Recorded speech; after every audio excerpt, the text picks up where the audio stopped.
Hello, my fellow chatterers and book lovers, and anyone else who has popped in because you are curious about what this is or you have got a bit lost. Welcome, everyone.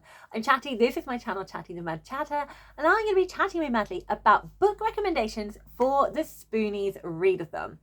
This is a readathon that has been created by Emily from Noor Novels, and she is co-hosting this year with Kat from Brews and Reviews. I will link both of their videos in the description box and all the information you need about the readathon, so please go and check them out. I will also link their announcement videos sort of one after the other, so you can also click on the screen as well and find out all the information about the readathon and why it's such an important readathon. So in a nutshell, it is all about books with good disability representation. So I'm going to do some recommendations, some of which I have read, some I haven't read but I'm interested in, and hopefully I've got a good mixture for you. There should be 24 books in total, which is quite fun, and I think I've read 15 of them. So we will see. So the first prompt is read a book that is written by an author with a disability. So the first one I have to recommend for you is one I don't actually own myself, but it was one that I am interested in. So this is called Unbroken, 13 Stories Starring Disabled Teens by Marie Kamenchkap. So this is a mixture of short stories, and it explores disability in fiction and has the viewpoint of disabled teens, and they are all written by disabled authors and cover a variety of genres. And it says that they are about first love, friendship, war, travel, and it is a reader's glimpse into the lives of disabled people of the past, present, and the future. So I think that sounds really lovely. I'm not usually a short stories person, but I think there's something really nice about having a collection of own voices, and I like that it explores different genres. So I would be interested to read that, and also I think it gives you a taste of those different authors' writing styles, and if something really clicks for you, then it's a nice kind of like way into their work and going and looking at their backlists and new things that they've got coming out. The next book is called Under Rose-Tainted Skies by Louise Ortega. Now, this is a book I have had for a while, and I really do want to read it. It's just, it hasn't been its time yet. It is a YA contemporary, and it is written about the character Noor. And Noor has, I don't know its complete sort of name, but it's sort of agoraphobia and kind of anxiety. She doesn't leave her house. So it's exploring that, and that is something that the author is sort of living with as well. So I heard really, really good things about this book from Olivia at Olivia's Catastrophes channel, and I also heard it from another channel that I can't remember, but it made me really, really interested in it and wanting to pick it up, and hopefully I will read it soon. I do want to read it, but also I want to do it justice, so I want to read it when it's just that sweet spot for this type of story. A book I have read is Get a Life Chloe Brown by Talia. Should we try that one again? I just realised I also haven't done my little gimmick. So on this channel I don't edit, which is why you're getting all the waffly blah blah blah in the video anyway. So cheers everyone, one shot, no editing, clink clink clink clink. Let's try it again, shall we? I have read Get a Life Chloe Brown by Talia Hibbert.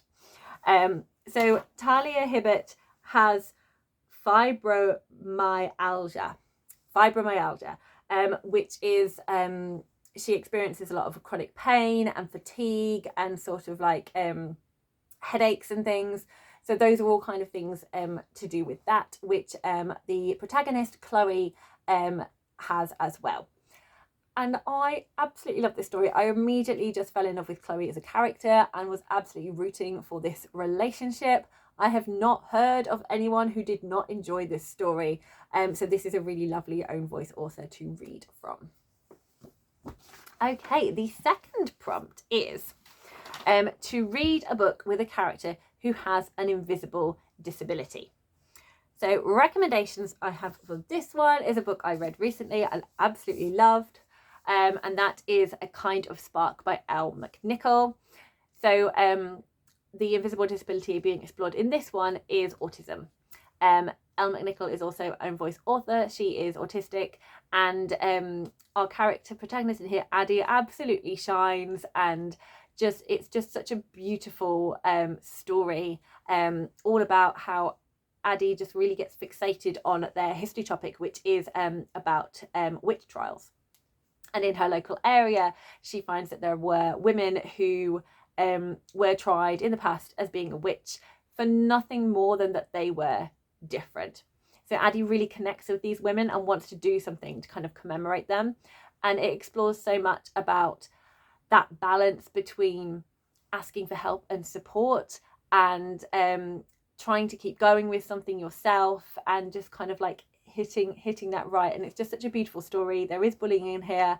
There is also a really supportive family, but there is like lots of things to be explored within that family as well. They don't always see eye to eye, but it's such I love this. One of my favorite books. So along that line, I recently had a new book come into my life, and it was definitely one I wanted to earn as soon as possible, and that is Keedie, also by Elle McNichol. And this is like a prequel to A Kind of Spark, because this is the story of Keedie. Sorry, if you weren't sure what that random noise was, I'm using a Yoto so I can see the time, so I try and stick to a certain time to get all this video done, and it disappeared, so I pressed a button to kind of bring me the time back, and it started doing their Yoto podcast, and that's what all that was. Anyway, back to Keedie. Keedie is Addie's sister, who also is autistic, and this is her story. And I'm so excited because I loved A Kind of Spark so much. I cannot wait to see Keedie and hear from Keedie in her own words about what it was like for her when she was growing up. And if you're interested in reading Keedie, there will be a thread on my Discord, which is Middle Grade Mad Chat, where myself and Tiffany from Towering TBR are going to be reading that in the month of May. So if you want to join us, then do. The next, oh sorry, got an itchy eye. Right, the next book I have is another middle grade, but this is a fantasy, and this is called Kòkú Àkànbí and the Heart of Midnight. And this is by Maria Motranrayo Adebisi. I hope I've pronounced that correctly. Apologies if I haven't. I don't currently own this book. I haven't earned it. It's under my bed, waiting for me to get enough healthy points to earn. But it came out to help me with the video, so you can appreciate the beautiful artwork on this book and be excited for the story. So the invisible disability being explored in this one is that our main character, Kòkú, has sickle cell. So I imagine that's going to be explored in this book, or our character is just going to be having that during this story. So I cannot comment about what the representation is like because I haven't read it. I haven't heard anyone else talking about this book either, but I'm putting it out there because I think it looks fantastic and I'm really interested to read it. Still a middle grade. Another invisible disability is from this book, What Stars Are Made Of by Sarah Allen, and the character in this book has Turner syndrome. Sarah Allen also has Turner syndrome, so it would also work for prompt number 1. And I know nothing more about this. It's a contemporary book. I know I wanted to read it at the time. This is another book that has come out from under my bed for this. I haven't earned it yet either, but I definitely want to.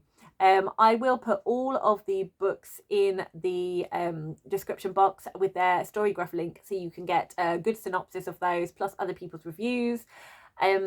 I don't always go through the synopsis with books that I haven't read because I like to go in knowing as little as possible and be all surprised. So I kind of tend to go off, I want that emotion that someone gushing about it has had, or I really like the themes being explored in this book and want to read it for myself.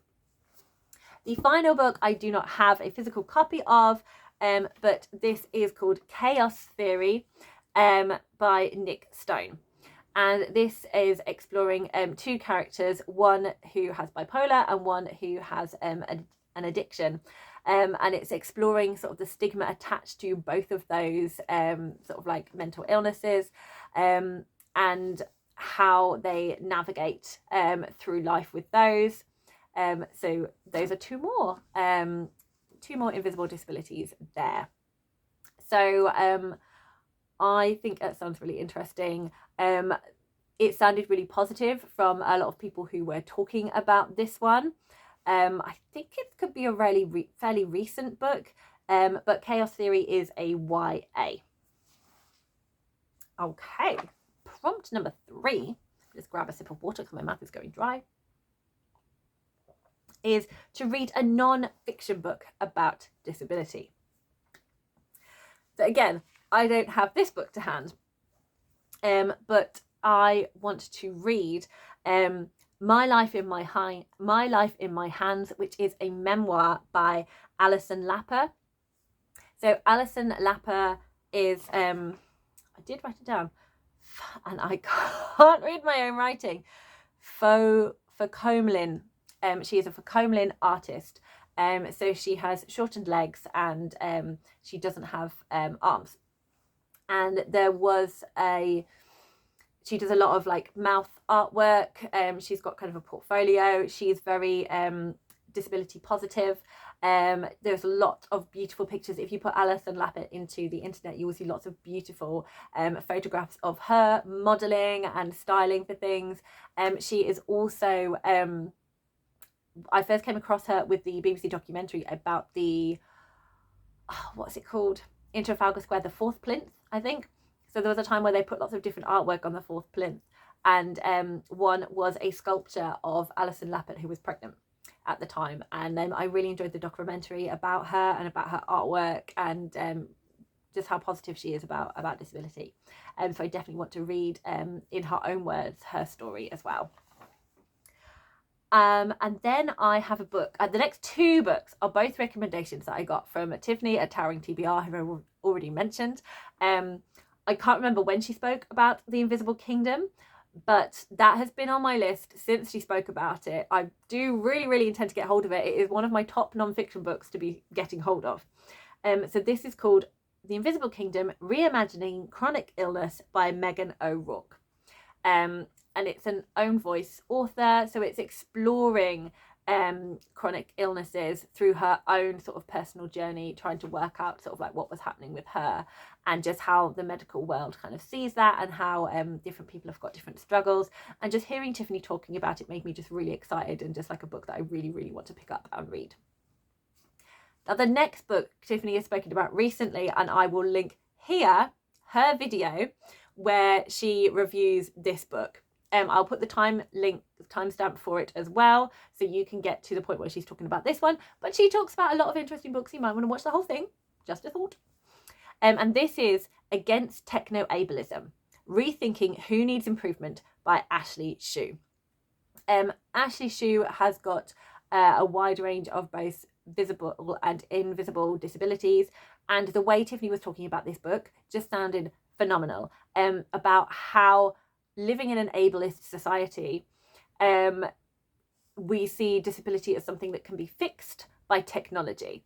And that's not kind of the right way to look at things, because really it's just about supporting people to live their best life. And actually disability is not necessarily a bad thing, and it's not something that you necessarily want to be fixed to be able-bodied. It's just about re-looking at how we talk about disability and how we manage it as a society. Please go and watch Tiffany's video, honestly, because she has read this book. I have not read this book. I only know about this book through Tiffany. Please go and watch her video, because I guarantee hearing her talk about it is going to make you want to pick it up. And the final book I do have a copy of. It is one I have just finished reading, and it is Uncomfortable Labels by Laura Kate Dale. My Life as a Gay Autistic Trans Woman. So this book sorry, I'm just stretching my leg out because it's going dead.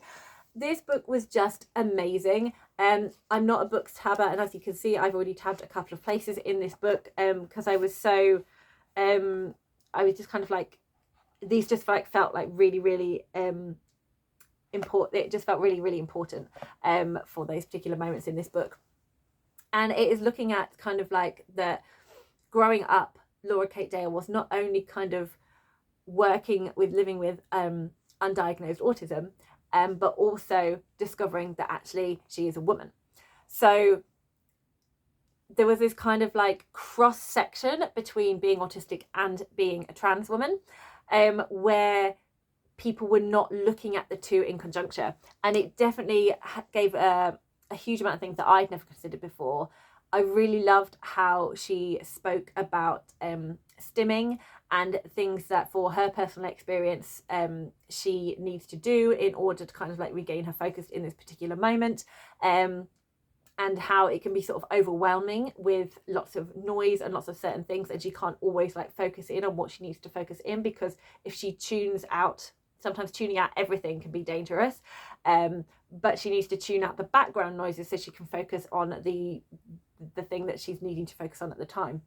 But it also, as it kind of talks into like her transitioning and then her post-transition, how she sometimes has to kind of choose between, is my autism kind of like my focus today? Do I need to just consider things that where I am not going to worry about like putting makeup on, or having like a particularly femme-coded dress because I just really need to wear clothes and have my skin where it just feels as comfortable as possible, rather than setting off all my hyper-aware senses? Or for this particular day, do I need to be really feminine coded, and I'm just going to have to kind of struggle through a bit more with autism because I need to be presenting this face to the world because of like going out into society, and it's unsafe. It was just incredible just listening to her talking about her experience, and it just like opened my eyes to so many things I'd never considered before. Absolutely fantastic read. Highly recommend to everyone. Prompt number 4. This is to read a book featuring disability that isn't from the contemporary genre. Okay, this is the one where I've got quite a few. So the first one I have is a middle grade. And that is Cosima, Unfortunate Steals a Star by Laura Noakes. And it is illustrated by Flavia Sorrentino. So Laura Noakes has got hypermobility, and our character Cosima here has hypermobility, and it is set in, let me read you the back. Cosima has spent all her life at the Home for Unfortunate Girls, a school where disabled children or children deemed to be different are sent, whether their families want it or not. So when Cos finds out the explorer behind the Empire's exhibition is plotting to adopt her and her friends, she plans a heist. They're going to steal the legendary star diamond of India. But as they start preparing for the day, Cosima finds herself drawing ever closer to the one secret she's always wanted to know, the truth about her parents. So this is historical fiction with a heist. It sounds like there's a bit of a mystery in here. I'm guessing from the clothing and the fact that it talks about the Empire exhibition. I don't know if that is the same or a take on the Great Exhibition, which I believe was done in Victorian times. So I'm guessing it's kind of around that era. So as well as our protagonist representing disability, we do have a host of secondary characters as well. We've got this lovely introduction to all the cast here. So here we've got Cosima, we've got Pearl, Mary, Dia, who's in a wheelchair, Miles, and Aggie, who I believe is part of the orphanage home. I'm not sure. So I'm not sure what other disabilities are represented in here, but I'm so excited for this one. Again, it's another one I need to earn. It's under my bed. I still haven't earned it. But again, I wanted to show it to you so that you could see it and appreciate it fully. So yeah, hypermobility, it also explores the sort of like difficulties with joint pain and other things like that.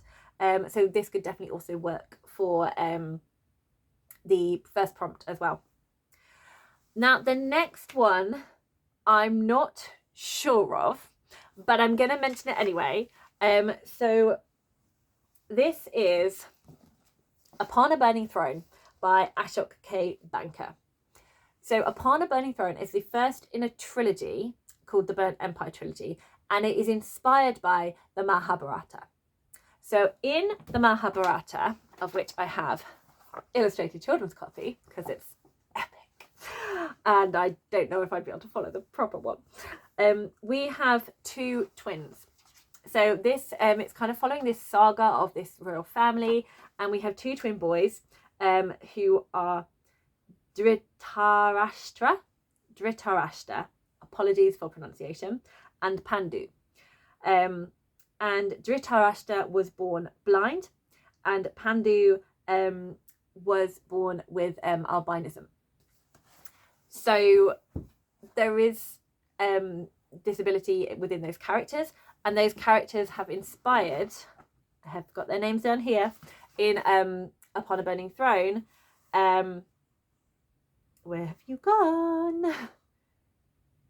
Oh yeah, Adri and Sveit. So the two characters of Adri and Sveit are heirs to this burnt empire. They have to sit on this throne and see whether or not they are deemed as worthy. Does it burn? And Adri and Sveit pass the test and are declared heirs to the empire. But there is another with that claim to power as well. And then we kind of get into this really epic fantasy saga with obviously a lot of Indian heritage. However, I do not know what the representation is like because I haven't read it. So at the moment, the boys do both seem to be struggling with their separate difficulties of being these princes in a strong place of power and kind of working out how they navigate that in an able-bodied world. So I don't know how that pans out for them in terms of the representation, but it's there if you wanted to try an epic fantasy. Or if you wanted to read a classic, if you wanted to read the Mahabharata. I think they only feature for a little bit because it continues with their descendants. I then have 3 Hobb recommendations. So because I'm going to be talking about 2 protagonists in some series of Hobb books, I'm also going to mention a side character that is one of my favourites in the Tawny Man trilogy. So we first meet this character in The Golden Fool and continue with him in Fool's Fate. And this is a character who has Down syndrome. He's a Down syndrome boy turning into a young man. And he is growing up in an able-bodied world where they do not really think about or give consideration to people who have a disability. It's never stated in here that he has Down syndrome, but from the way he's described and how things happen, sort of things that he does, that is what I believe and what other people who, when I was reading it, also believe as well. But it's a very medieval setting, so it's not even, so you know, he's not even given a name to his disability. But he is such a sweetheart. And what can be quite difficult it can be very difficult to read, so just be careful. Also, you know, if you've already read the Farseer trilogy and you've already read the Live Ships trilogy and you've read Fool's Errand, I recommend these. But if you haven't, you know, start where you should start, and maybe you can read this later on. But I'm just letting you know it exists. And what is very tricky is that our protagonist in this book struggles because he has an ableist viewpoint. So it can be very hard to read because this is personally, it's my adopted son. And I was like, oh dear child, I clearly have not raised you well. And he struggles, but he starts to learn how to relate to the character's called Thick, which doesn't sound great to begin with. That's what he got called by lots of people in the castle, and that's his name. But this, you can very much see the more you read that Hobb is showing us that Thick is not the problem here. We as a society are the problem. And the Thick has a lot of strength as you continue to read and you continue to see. And it's very interesting to see the way different characters treat them, and it says a lot about their characters. But it also says a lot about Thick. He is one of the parts of a strong part in this story, especially when we come to this book. And he's a fully realised character, and the representation is, I think, personally done beautifully. But obviously, I don't have Down syndrome. I don't know people who has Down syndrome sort of on a really personal level. So I am obviously looking at this from an able-bodied point of view. So obviously just bear that in mind. But I do think it's done beautifully, and our characters go on a journey of recognition that they have been completely overlooking Thick, and their treatment of him is unnecessary. And so they go on a big learning journey. And it's really good to see that, and it's also really good to see Thick shine in this world. Okay, so the one where there is protagonists who have got disabilities is Dragon Keeper. So Dragon Keeper is the first book in the Rainwild Chronicles, which is the 4th series in Robin Hobb's Realm of the Elderlings. And in Dragon Keeper, you have, in this fantasy setting, if you stay close enough to dragon relics, then you start to take on some of those characteristics, or if you kind of have been around here, you have these characteristics. It's not fully explored in here, but it's explored a bit more in other books. But you get to meet a lot of the people from the Rainwilds. So they are very much treated the way I think people in our society who have physical disabilities are treated. Sometimes. Not all the time, but sometimes. And it's about kind of them sort of discovering who they are, moving away from this society where they are seen as not good enough, not part of their not able to contribute towards the world, which is really horrific. So obviously just be aware of that coming in. Again, it's a very ableist society. But what's really lovely is there is an opportunity for a lot of these people to kind of like consider their own community as they go on this journey. And it continues in Dragonhaven, and I just think it just explores that it doesn't matter what society thinks of you. It's how you choose to be that's important, and how you choose to be with people around you and what those people think of you. And it's shown as a society problem, not a person problem, if that makes sense. And finally, we have Fool's Assassin, which is the first book in the final sub-series, Fitz and the Fool by Robin Hobb. And in this, we have a character that is new that comes into the book. And again, the way they are treated is due to their physical appearance and the way they act, and that they are seen as being very different.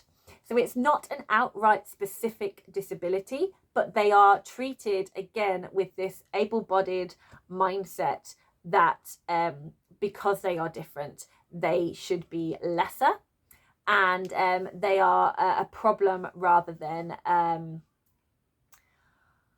someone that can contribute to society. A drain on society, I think, is how some people have spoken about how they see themselves viewed by society when they are disabled. So you get those kind of themes in here and that kind of feeling and mentality, which is why I'm recommending this one. Okay, moving away from the epic fantasy and going back to an own voice author. I have Show Us Who You Are, again by Elle McNichol. I have a lot of Elle McNichol. Again, this is from under my bed. I haven't earned it, but I saw it in a charity shop, got very excited about it, and bought it and put it under my bed. I can't wait to read more Elle McNichol. This is a sci-fi. So we're looking at technology, we're looking at holograms, and I don't want to know anymore because it's Elle McNichol and that's all I need to know. But if you want to know more, click the link and look at the Storygraph synopsis. But this comes under the sci-fi category, so it will definitely work for prompt number 4. And the final ones I have, again, are middle grade. And these are part of Abby Elphinstone's The Unmapped Chronicles series. So the first 2 books are Rumblestar and Jungle Drop.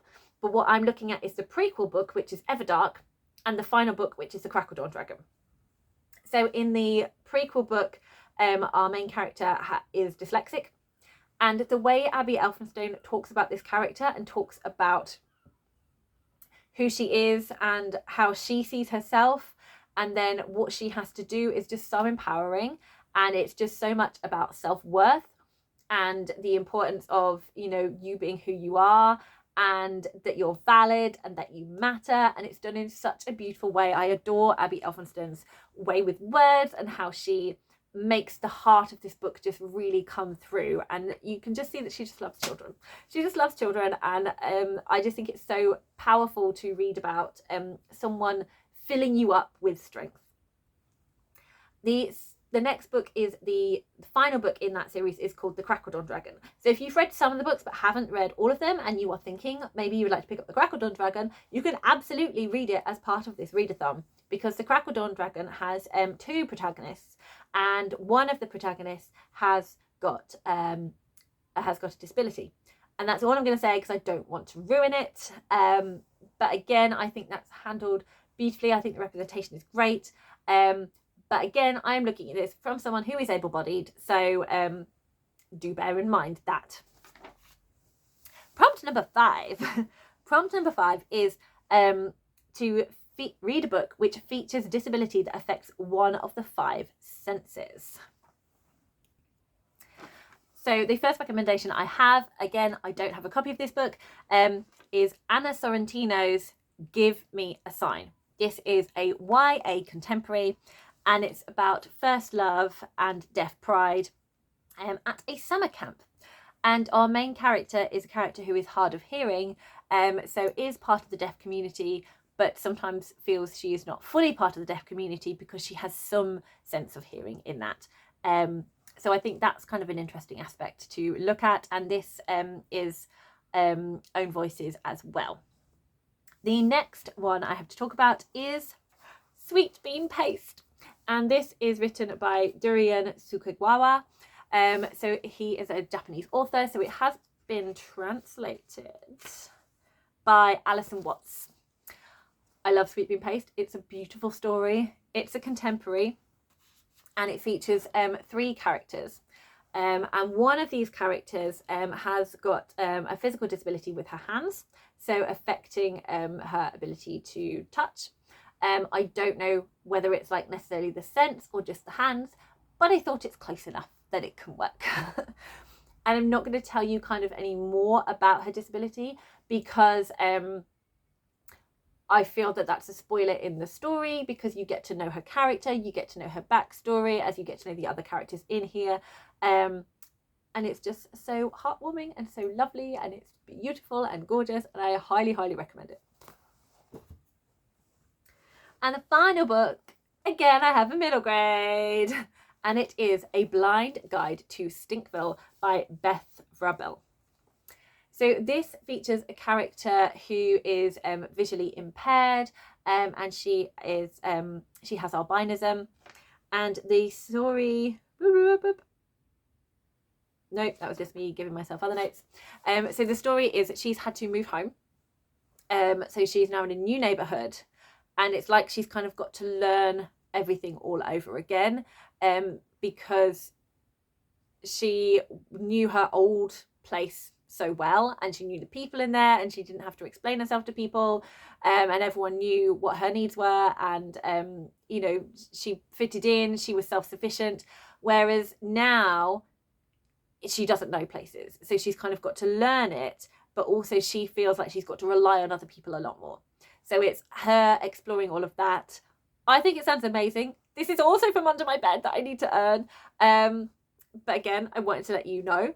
There is a second book as well. So it's called A Blind Guide to Normal, where one of the protagonist's friends in this book, who has always been to like a school that is specifically for people who are visually impaired, then goes to a school that is not kind of set up to be, there's a word, accommodating, that's it, that isn't really accommodating, and is very much kind of like just accommodating for able-bodied people. So I also think that sounds great as well, but definitely want to read this one, and hopefully it's good. I have got links on my in my description box for a review, because Beth Vrabel is not an author with a disability, but there is a review of someone who has pretty much spot on the same difficulties as the protagonist in here, whose name I've completely forgotten, Alice. who has the same disability as Alice, so is coming from, so it's an own voice reviewer basically of this one. So I've left that link there so you can read about it as well. Okay, prompt number 6, we have read a book featuring disability from a person of colour or a non-Western country. So we're looking for a global majority book that features disability. So the first book I don't have a physical copy of. I think it's only recently come out. It's a YA and it's by Sonora Reyes, and they are autistic, they are queer, and they are of Mexican heritage. So they are most well known for the Lesbian Guide to Catholic School. So this is their second book, and it is called the Luis Ortega Survival Club. I think I've got that right. It will be in the description anyway with the Storygraph link. So this looks at a protagonist who has who is autistic and sort of like exploring sort of like relationships, exploring attraction, and there is sexual assault in this book, and they start to kind of like find strength through other people who have struggled with this same character, and they kind of form a group together to deal with this problem. I think it sounds amazing. So just be aware of the trigger warnings, because I don't know exactly kind of what goes on, but I definitely do want to read it at some point. I then have a book, not this one that I'm holding, but I'm just holding it to demonstrate, a book by Nnedi Okorafor. So Nnedi Okorafor is a writer of African futurism, and I am recommending Noor. I haven't read it, but I have read Binti and absolutely adore it and love Nnedi Okorafor's writing. So I feel that Noor would work really well for this book, and I don't feel like in doubt that Nnedi Okorafor would not have done justice to the character. However, again, can't guarantee that. But Noor is, so the name of the book is also the name of the protagonist, and Noor has been born disabled in this African futurism world, and then was in a car accident. And it is very empowering about how she doesn't let society's views like stop her, or how she kind of continues to keep going, basically. So it sounds like it's a very empowering story, and I really want to read it. I then have a YA, so I think that's adult. I then have a YA book, and it's written in verse, and I love things that are written in verse. And this is called A Time to Dance, and it is by Padma Venkatraman. So our protagonist, Vida, is a classical dance prodigy, but she has an accident and needs a below-the-knee amputation, and then it's about how she regains her passion to dance. And it is set in India. The author was also born in India and is of Indian heritage. So is Vida, our main character. Padma Venkatraman is not disabled, but again, I have got a review, an Own Voices review that I found. I've also put the website of this actually, because I think it's a really good one. It explores disability in children's literature. So there's lots of middle grade and YA titles in there, and the reviewers are Own Voice reviewers, which I think is brilliant. So there was a lot of this book that the reviewer said was absolutely spot on. Author's done her research. It meant a lot to her to see the sort of the authenticity behind it, and how it was shown. However, there were a couple of language moments. So using kind of terms like differently abled instead of disability, that is something that particular viewer really did not like, because again, it kind of goes back to that thing as seeing disability as a problem or broken or something to be fixed, rather than this is just part of who we are, and society needs to adapt a bit to include us as well. And there were just a couple of moments of like being praised, like as though like they might think that they were not an amputee, basically. So like just a couple of those things just kind of didn't quite sit right with the reviewer, but generally overall very, very complimentary about the book. So it was a brilliant book. I really encouraged everyone to read it. So I think it's still a really good book, but just please bear in mind a couple of those language things. And the final one I have for this prompt is one I actually have read, and that is This Is Kind of an Epic Love Story by Case and Calendar. So Case and Calendar is black, and the love interest in this book is deaf. And I just think it sounds like, well, I don't think it sounds like, it is a beautiful story. It's YA, it's a romance, and they're just really cute. They're just really cute. So if you enjoy YA, I think you're really going to enjoy this. If you're not a fan of YA, you know, don't go to a genre you don't go to an age range you don't usually read. Okay, final prompt is read a book with a visible disability. So ones I have for this are a middle grade. What a surprise. This is Wilder Than Midnight, and it is by Kerry Burnell. Kerry Burnell has an arm that stops at the elbow. Don't think we've got a picture of her. Not that you need a picture of her. Anyway, she used to be, if you are from the UK, she used to be a CBeebies presenter. So I remember seeing her on that. But yeah, it's not the first book she's written, but if you can see on the cover here, this is Rose, and Rose also has an arm that stops around the elbow.